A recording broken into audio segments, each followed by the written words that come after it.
Hej og velkommen til sæson 3 af Lad os lige tale om det. Den her podcast-serie handler om personlig udvikling. Den handler om livets udfordringer og hvordan du og jeg ved at bruge forskellige redskaber og greb fra den personlige udviklingsværktøjskasse kan opnå større autenticitet, integritet og frihed. Jeg er Maj-Britt Amalie. Og udover at være mastercoach, så er jeg også bevandret på livets landevej. Den her vej, der har været fyldt med udfordringer, modgang, smerte og sorg. Ja, så er jeg også gift med Malene, og jeg er også mor til Alba My. Jeg har et ønske om med den her podcast at bidrage til din personlige udvikling. Jeg håber, du får større selvindsigt, bevidsthed og nye perspektiver på, hvad end det nu må være, vi bringer op i den her podcast. Tak for at lytte med, og rigtig god fornøjelse. Og velkommen til den her uges episode. Jeg synes, det er tilbagevendende begivenhed, så jeg tænker, at vi lige så godt kan kalde det ugentlig, fordi det er det, jeg løber med, og det er det, jeg prøver på at få til at lykkes. Men vi skal i gang med den her episode. Og i dag så har jeg taget et tema med, som jeg godt kan mærke, at jeg faktisk egentlig ikke har lyst til at skulle arbejde med. Fordi det er det, der hedder et grundsorg, et kernesorg, et core wound.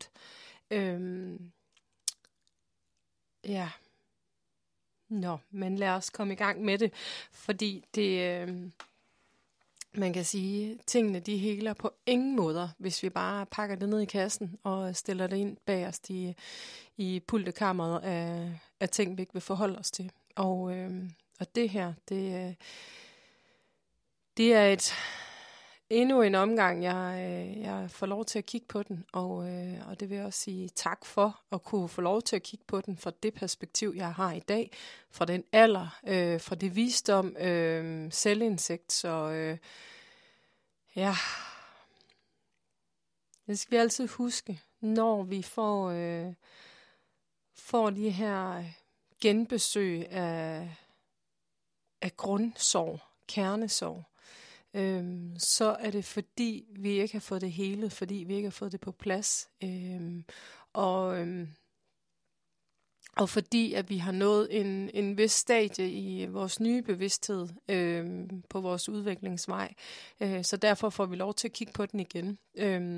Det kan vi nogle gange opleve med, at man har været i parforhold på en måde, hvor det smertede, hvor du gik frem, og lige pludselig så finder du en ny en, og så opstår det præcis de samme ting, men du har fået en anden bevidsthed, så du er hurtigere til at komme ud af lige præcis den her relation, fordi du bare sådan, jamen det ved jeg ikke, det er slet ikke mine værdier længere, eller det resonerer ikke med mine værdier. Så der har vi fået en bevidsthed, en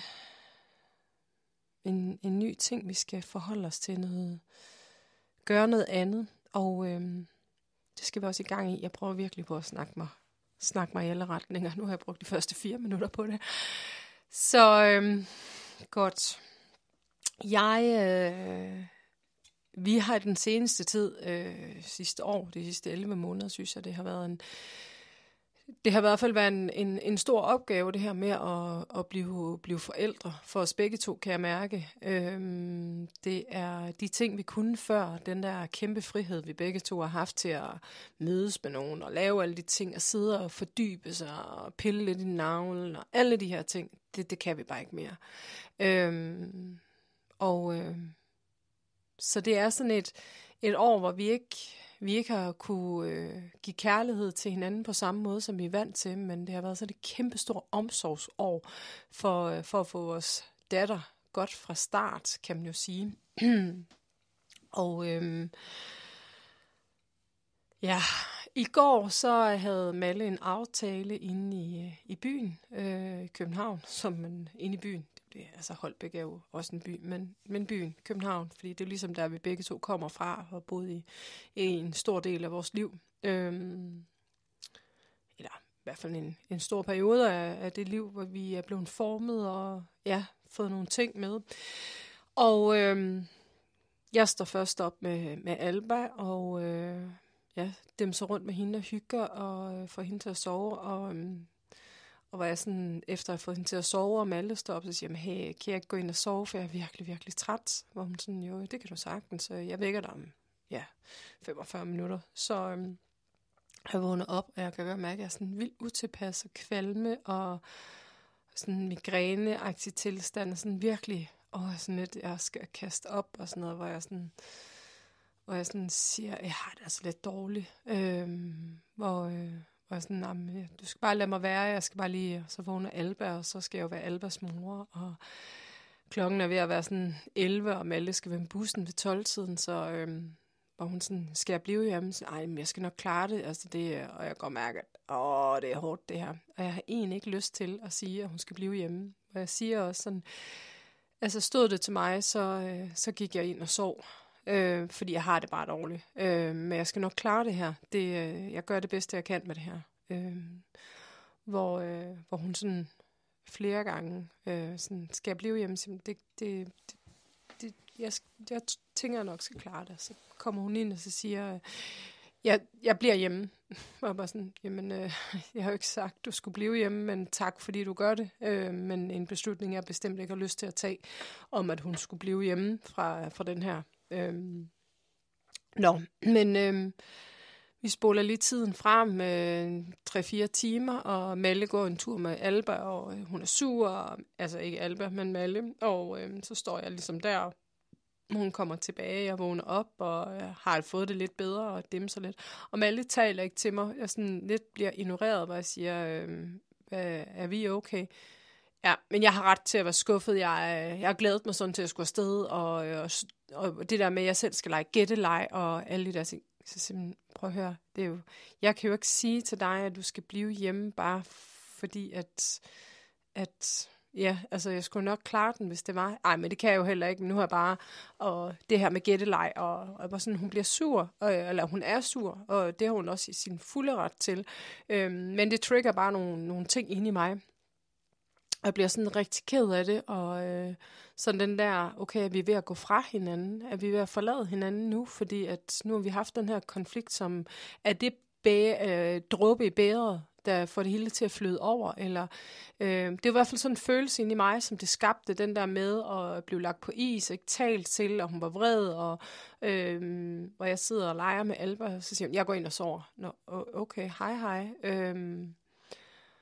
Og sådan sidst på dagen, så blev hun jo lidt nødt til at kommunikere med mig, fordi nu står den på aftensmadstid, hvor hun siger, at hun vil køre op i Brugsen lige, er der noget, jeg mangler? Så siger jeg, nej, jeg mangler ikke noget.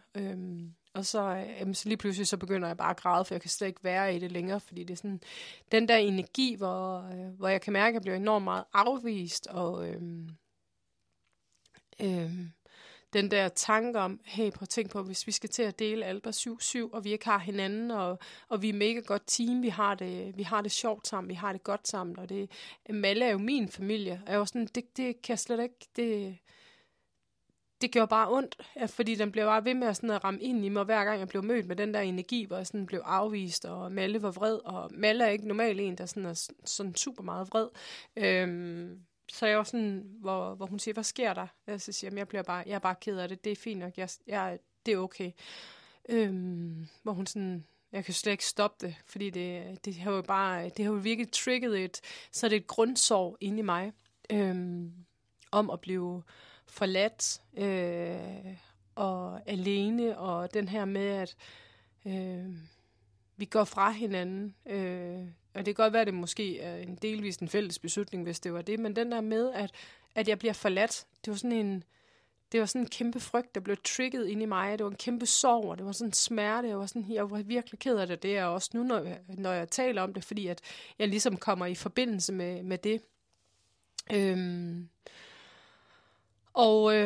hvor jeg så får sat ord på, så siger jeg, at jeg føler, at vi er ved at gå fra hinanden. Jeg føler, at vi er ved at glide fra hinanden. Hvor hun så siger, men det er vi ikke, det er slet ikke det handler om. Hvor hun så fortæller, hvad der sker over hende.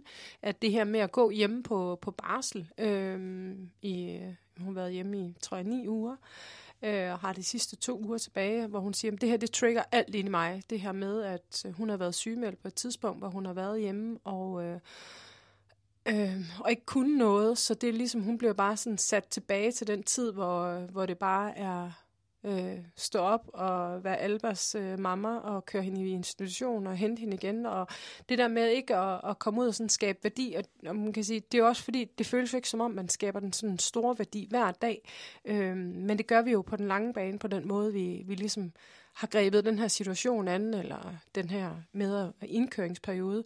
Men det trigger rigtig mange ting inde i hende, så det der med, at hun virkelig glæder sig til at skulle ud og mødes med en kammerat, det gjorde bare, at det var det handlede om inde i hende, at hun har faktisk bare brug for at komme ud, som hun siger, jeg føler væggene, de er ved at samle sig om mig. Jeg kan slet ikke være i det, jeg synes, det er pisse hårdt.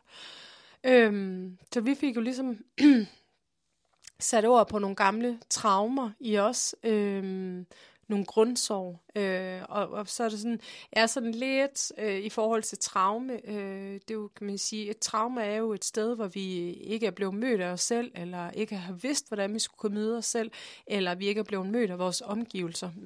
Men i bund og grund, så er det jo det, der hedder et grundsorg, eller et kernesorg, eller et core wound. Jeg vælger bare at kalde det et grundsorg. Og også lidt et traume, fordi det er jo noget, når vi reagerer ret voldsomt på det, så er det er jo et traume, vi har oplevet, som har sat så dybe, lavet så stort et sår på os, at det tager lang tid at hele. Jeg kom i hvert fald i kontakt med det, og det er jo det, som det er jo det, vores relationer også er her for. Alle de relationer, vi har, det er jo fordi, at vi er her for at lære noget, og fordi vi også skal hele nogle smertefulde ting, som vi har med. Måske fra tidligere liv, om man vil det. Men i hvert fald er det her fra det her liv, jeg også oplever det, med at blive forladt af en forældre, og det gjorde sindssygt ondt på mig. Så nu har du sådan forhistorien til det her, og ja. Så det handler om nu, at det her, det er noget, jeg skal have kigget på. Det er noget, jeg skal have arbejdet med for ligesom at give det luft. Man kan sige, at et sår heler jo bedre ved, at det får luft, og man kan sige, et grundsår, et mentalt grundsår heler jo også mere, når vi får sat ord på det. Og det der med at have en samtalepartner,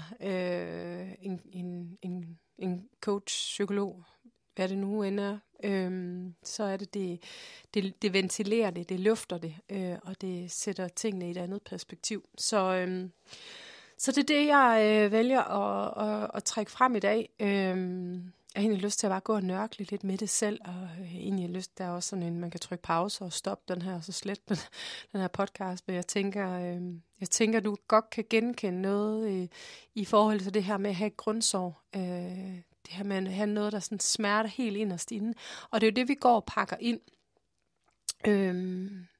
Jeg ved ikke, om du har prøvet at blive stukket af sådan en myg eller et andet dyr, og så får man sådan lidt en kapseldannelse rundt om, hvis der har været en brud eller et eller andet, der sådan sidder fast, eller hvad hedder sådan måske har man fået en splint ind, og så er det på en eller anden måde bygget sådan lidt en kapsel rundt om. Det er jo det, som sådan en smertefuld ting, vi oplever i livet, så bliver det pakket ret meget ind, fordi så skal vi ikke forholde os til det, så smerter det ikke helt på samme måde. Men det er jo det, når sådan en ting kommer til overfladen, og det virkelig gør ondt i os, så er det virkelig den her, tag det som en invitation til at nå til et nyt bevidsthedslevel. Et sted, hvor du får udvidet din selvindsigt, du får transformeret noget der bliver sat på plads. Så vil jeg gøre det, og stiller mig til åben skue for alle jer, der lytter med. Det håber jeg, det kan inspirere til, at det her, det er også noget, du måske skal arbejde med. Det er ikke nødvendigvis det her med at blive forladt, der går ondt i dig, men det kan være noget andet, som du godt kan mærke, du kommer måske i kontakt med nu, når jeg sætter ord på den. Så når vi får det her, så er det en invitation til at hele det og transformere det, som smerter. Så det er for mig som det her med, at jeg har den her frygt for at blive forladt, og også en sorg, og en genkendelig smerte og en sorg. Det gør, at jeg som udgangspunkt undgår konflikter. Det er også tydeligt at høre ud fra den måde, jeg sådan griber situationen an i går ved at sige, jamen, altså havde jeg frit valg, så gik jeg ind og sov. Så jeg siger ikke direkte, jeg siger det indirekte. Du må gerne blive hjemme, det vil jeg gerne sætte stor pris på, fordi så vil jeg gå ind og sove. Jeg kan simpelthen ikke få ordene over mine læber til at sige, jeg vil gerne have, at du bliver hjemme, for jeg har det skidt. Fordi jeg gerne vil undgå de konflikter, fordi jeg er bange for, det er jo det, der også er frygten i det, jeg er bange for, at hvis jeg siger, jeg vil gerne have, at du bliver hjemme, så bliver jeg forladt. Så vil hun mig ikke. Fordi så bliver hun sur og vred. Men hun blev sur og vred over, at hun selv skulle sådan gætte sig til det. Så den der med at undgå konflikter af frygt for at blive forladt, det er jo et kæmpe problem. Det her med at undgå at bekende kulør i sine parforholdsrelationer, det er et kæmpe problem. Fordi det gør bare, at vi ikke er autentiske. Det gør også, at vi ikke er læsbare over for vores partner, og vores partner skal til at læse os, og så trigger det noget over i den anden, og lige pludselig har vi sådan en nedadgående spiral. Og det næste er også det her med, at jeg er bange for at blive forladt, det er, at jeg er bange for at vise mit sande jeg. Fordi tænk hvis nu, at hun ikke kan lide det, og hun så forlader mig. Vi sad forleden aften og så et program med Anders Agger, og med nogle unge mennesker, der er indlagt på behandlingssteder for skizofreni, ADHD, borderline, selvskade, anoreksi, hvor der er en ung kvinde, som godt nok har været meget igennem allerede i et tidligt i hendes liv, hvor hun siger, jamen, jeg kan jo ikke engang lide mig selv. Og det bliver sådan helt, gud, det kan jeg godt genkende. Sådan har jeg selv været. Jeg kunne jo ikke lide mig selv. Jeg havde virkelig meget mig selv. Jeg er nået til det sted, hvor jeg holder faktisk rigtig meget af mig selv. Og når jeg sådan ser de samme karaktertræk i min datter, så kan jeg sådan trække på smilebåndet og sådan, ja, det har hun fra mig, og hvor er det cute, og hvor er det sødt. Vi sidder lige og talte med vores nabo. Vi kalder hende Bedste Lotte. Hvor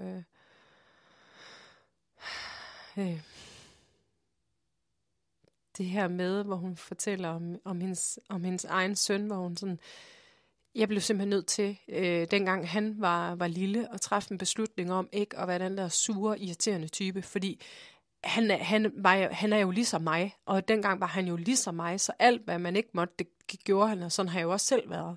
Så jeg kunne bare ikke have de der ting, og det var en konflikt hele tiden, vi havde med hinanden, hvor jeg sådan, tak for den reminder, jeg skal virkelig arbejde med de ting, hvor jeg kan mærke, at det er en konflikt i mig i forhold til Alba, så er det fordi, der er en spejling tilbage i mig selv, som jeg ikke har sluttet fred med, som jeg i hvert fald skal ændre perspektivet på, fordi hun er, som hun skal være. Og så selvfølgelig er der også nogle ting, hvor hun skal lære noget omkring moral og måden at være til på og fællesskab og de her ting. Det er helt sikkert.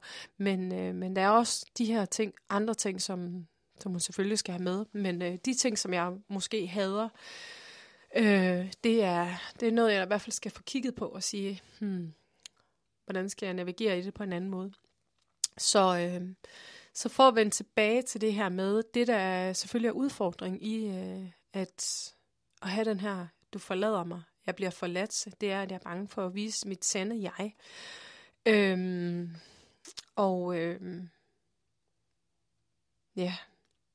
Og det mønstre, der så udspiller sig i det er jo for det første, at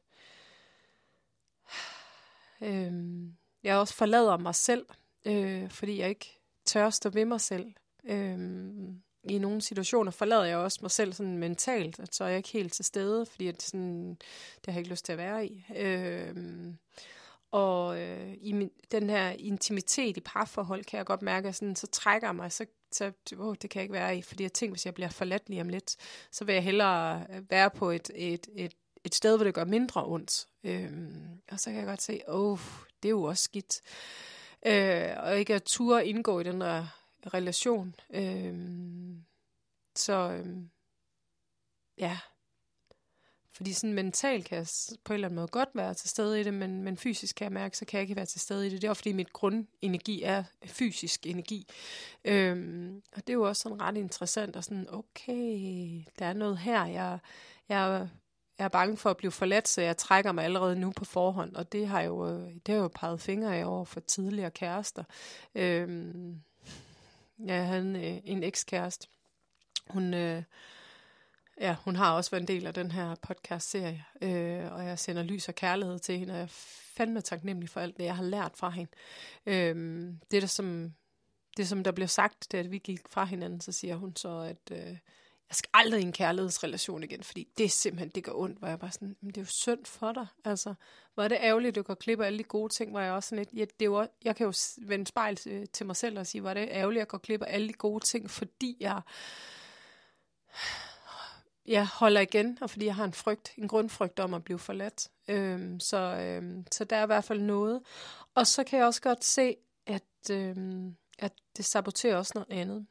Jeg vil lige vende tilbage til det, for jeg kan mærke, at det her det er også vigtigt at få sat ord på. Der var jeg sådan, hvorfor har jeg den her? Som jeg også nævnte tidligere, så har jeg en forælder, som på en eller anden måde forlod mig tidligt i mit liv. Inden min mor hun døde, så var det sådan, at jeg skal noget andet. Jeg lader kærligheden til eje og gå med den, i stedet for at være sammen med mine børn. Og så bliver det jo det der med at bare sådan, okay, jeg bliver forladt af min egen mor, og man tænker sådan, ens mor er jo den største sikre havn i livet. Vi er jo alle sammen vokset ind i maven, og på den måde har fået omsorg og kærlighed, og alle de her ting, og den her tryghed, og så lige pludselig, så den der havn er bare væk. Så jeg fik den double trouble, vil jeg sige, at en ting, hun forlader mig inden, og så også det, hun dør, så det er jo også for mig, jeg sådan tænker, nu er jeg blevet forladt igen. Men jeg lærte desværre i en tidlig alder, at jeg bliver forladt, fordi jeg er mig. Så den der grundfrygt i, det er jo fordi, hun ikke kan lide mig. Det er derfor hun forlader mig. Jeg er ikke elskelig nok. Jeg er ikke nok. Jeg er ikke... jeg skulle have været noget andet. Jeg skulle have været noget mere. Og det var fordi, jeg sagde min mening, eller hvad det nu kan have været af forskellige ting, der opstod på det her tidspunkt.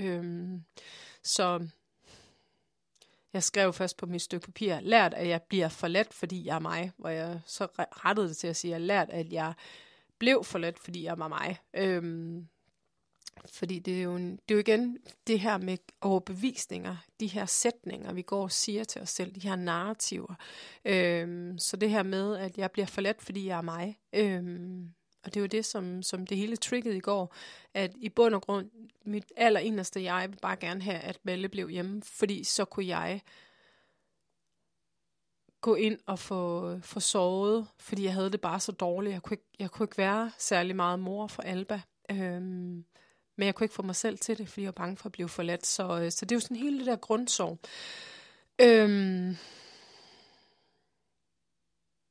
At det er der også, jeg har skrevet på min papir.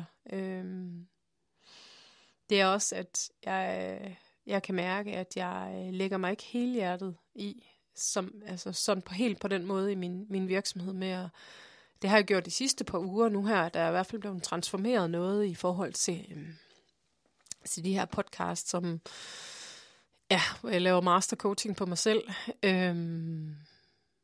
Men det her med at gå helhjertet ind i det, fordi at jeg bliver alligevel forladt, fordi jeg er mig. Folk kan ikke lide mig.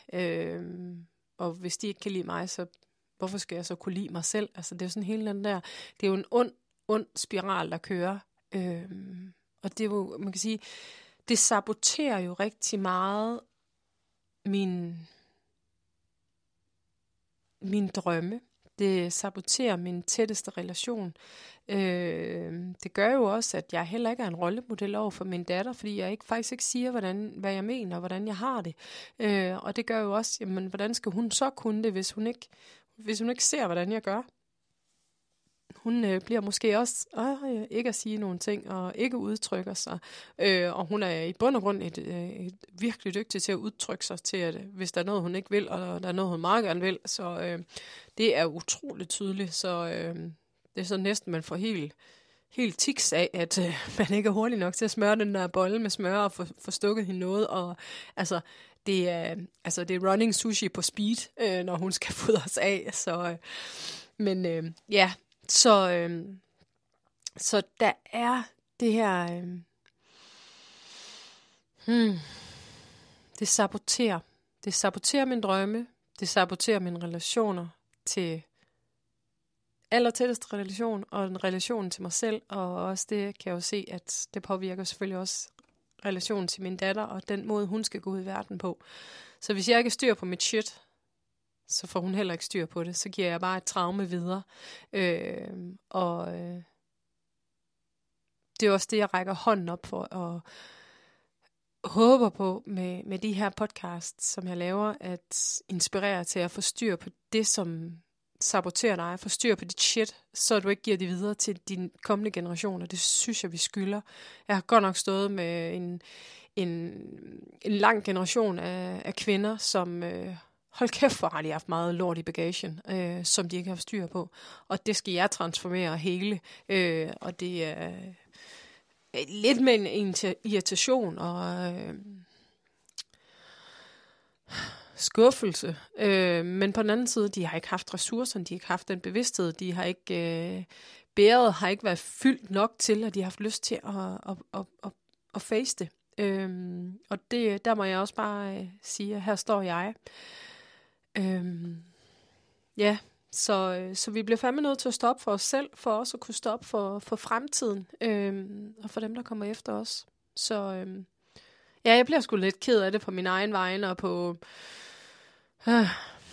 på min datter, at det er det her. Men på den anden side, så er det er jo også en kæmpe gave, at jeg tør at arbejde med de her ting, og tør at sætte mig selv på spidsen. Sætte mig selv ud i lyset for at få helet de her ting. Jeg sidder sgu egentlig lidt og tænker på, at det er sådan, det jeg sådan ved af, det er, at der i min mors barndom har der i hvert fald været noget form for overgreb. Der har været nogle langfingrede typer, som bestemt ikke skulle gøre det mod den form for børn. Min mormor har været bevidst om det, men har bestemt ikke gjort noget ved det. Og det sætter jo et traume i et barn, i et menneske, at man prøver på at sige, hey, der sker noget her, som er forkert, og en voksen ikke rækker ind eller griber ind og siger, at det har du fuldstændig ret i, jeg tager den herfra, jeg skal nok passe på dig. Fordi vi kan ikke skærme vores børn. Jo, det kan vi sagtens. Vi kan sagtens skærme vores børn for alle mulige ting, men så går de også glip af den læringsvej og den rejse. Men jeg synes også, når vi opdager, at der er nogle ting, som er fuldstændig forkert ud for det moralske kompas, for etikken, integriteten, så har vi fandme et ansvar for at komme i gang. Så det er også det, jeg ligesom kan mærke nu her. Der er noget, jeg skal komme i gang med.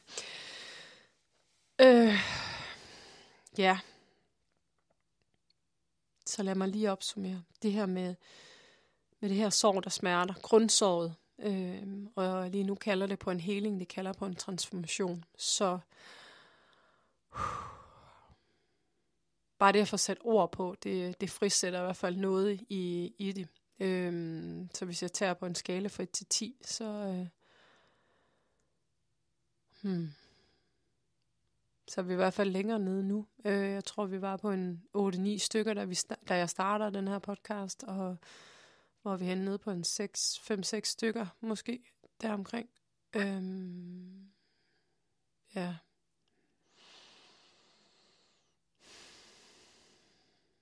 Så hvad er det kalder på nu? Det er i hvert fald mit ansvar at se det fra et andet perspektiv. Og det her mønster, som jeg også har i det, det er jo... det er virkelig at få gjort noget ved det. Fordi jeg bliver ikke forladt ved at være mig. Jeg kan være tryg i at være mig.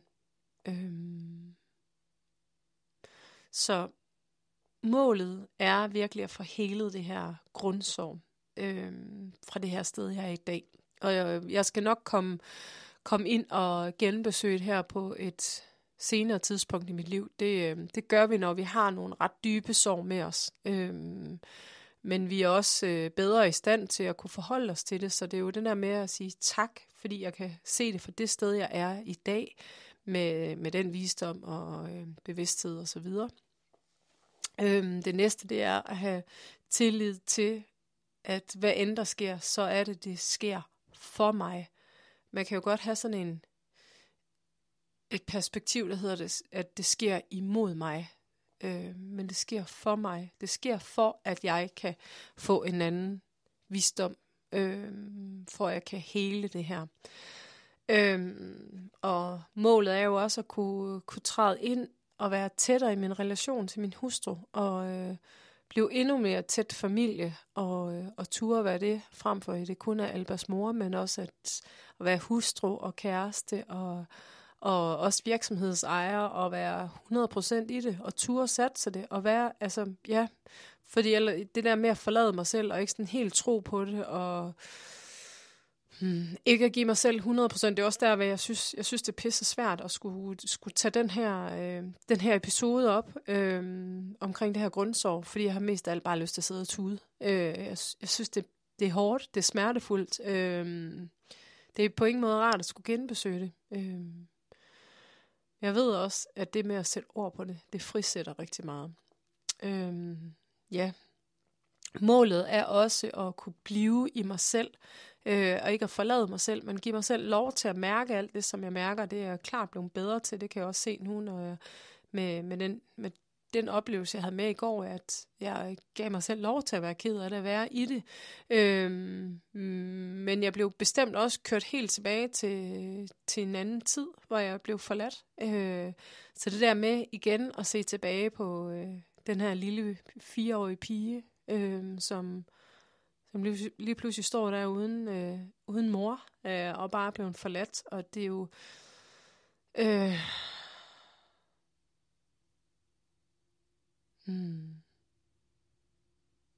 jeg sidder bare og tænker på, gud, hvor der meget, der har trådet dertil. Og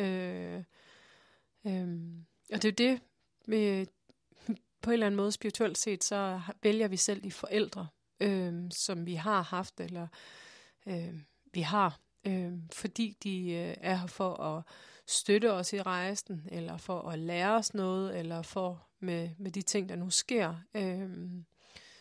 at danne os, forme os, eller skubbe os ud på den rejse, vi nu er på. Så vi har selv valgt de forældre, og jeg har jo selv valgt den mor, som jeg har haft, og for at kunne gå igennem den her rejse, som jeg har været på indtil nu, for at få en større bevidsthed, for at kunne støtte dig og støtte andre på den her rejse, som I også er på, du er på. Så det vil jeg også sidde herfra, hvor jeg er i dag, og sige tak for de læringer, jeg har. Lige nu, hvor jeg sidder i dag, så er det smertefuldt. Om ikke andet, så gør det mig til det menneske, som jeg er. Og det menneske, som jeg er i dag, kan jeg helt vildt godt lide. Jeg tager sgu hatten af for mig selv. Jeg synes sgu, jeg er sej. Og ja. Og ja, jeg mestrer de ting her, som jeg har med at gøre, og så er der nogle andre ting, som jeg ikke mestrer sådan super godt. Og det er også okay. Jeg sidder og tænker så lidt på det her med, at nu arbejder jeg i børnehaven som pædagog med hjælper. Jo, jeg er god til det, men jeg er ikke pædagog. Og det er de andre sindssygt gode til. Og så er jeg sådan lidt, jamen det kunne også være, at jeg skulle tage en uddannelse i det, hvor jeg sådan, nej, det skal jeg ikke, fordi det er ikke min drøm. Og der er mange ting, jeg arbejder med i mig selv, når jeg er der. Så det er jo fordi, det også er en læringsplads for mig, en legeplads. Nej, det er det ikke, men en læringsplads for nogle ting, som jeg måske kan ændre perspektivet på, for at være med på en anden måde, og stadigvæk drage rigtig meget omsorg for de børn, som jeg har med at gøre også. Ja. Hvor lander den her henne? Det er sådan meget interessant. Jeg kommer lidt ud af nogle forskellige tangenter. Men det er det gode ved, at jeg ligesom har den her vilje for, at der er noget, jeg gerne vil have ændret, der er noget, jeg skal transformere.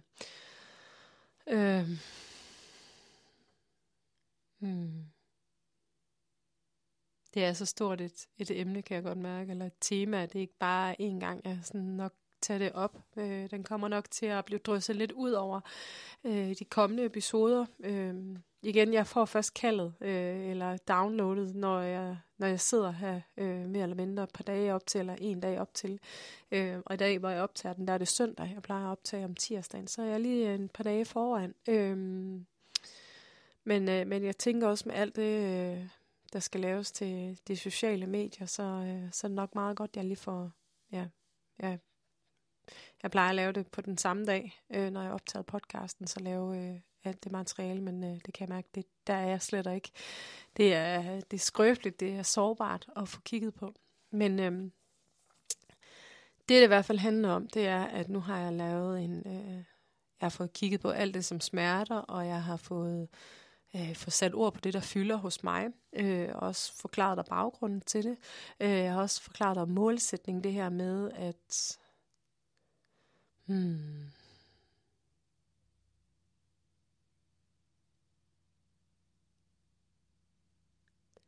jeg bliver ikke forladt ved at være mig. Det er den vigtigste ting at tage med. Og den skal lige positivt formuleres. Ja. At det er helt okay at være mig. Det vil jeg gerne lære, og jeg vil gerne stole på det, og gerne tro på det. Fordi det er jo det, som hvis jeg kan gå med den her med, at det er helt okay at være mig. Alt er trygt, alt er godt. Jeg skal være mig for at være mig.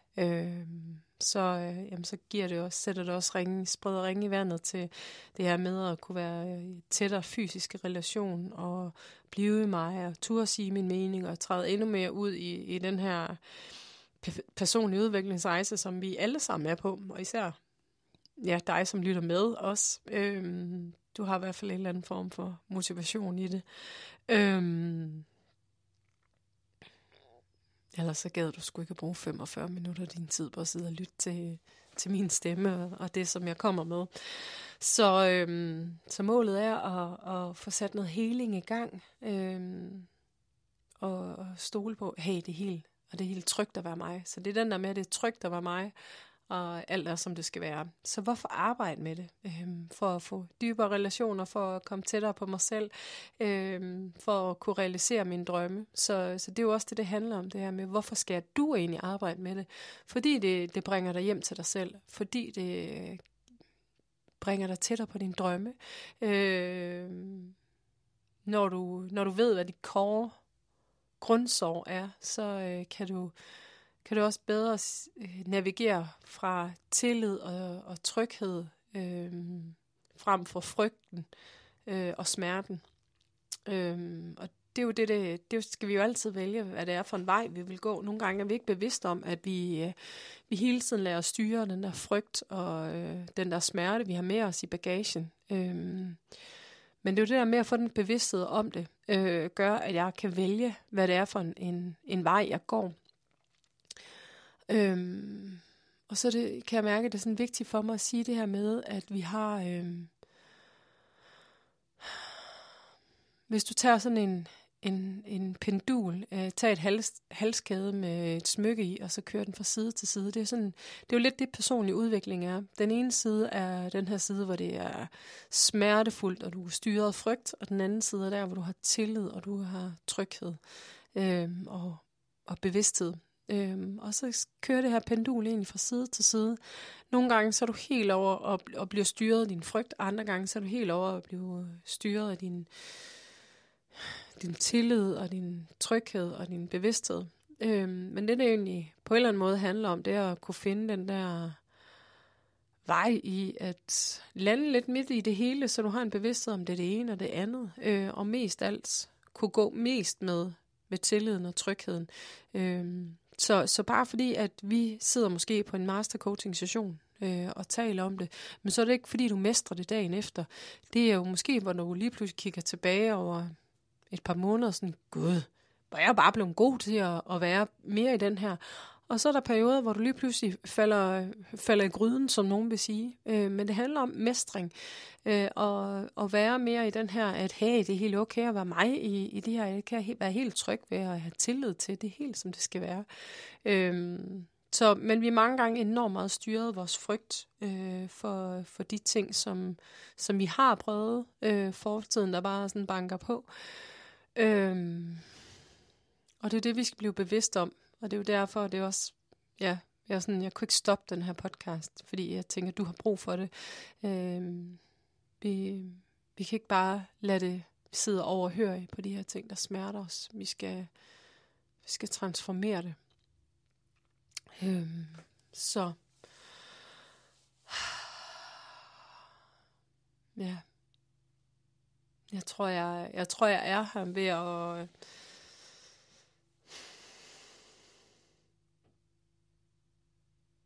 ja, jeg tror, jeg er her med at få sat ord på de ting, som der skulle sættes ord på.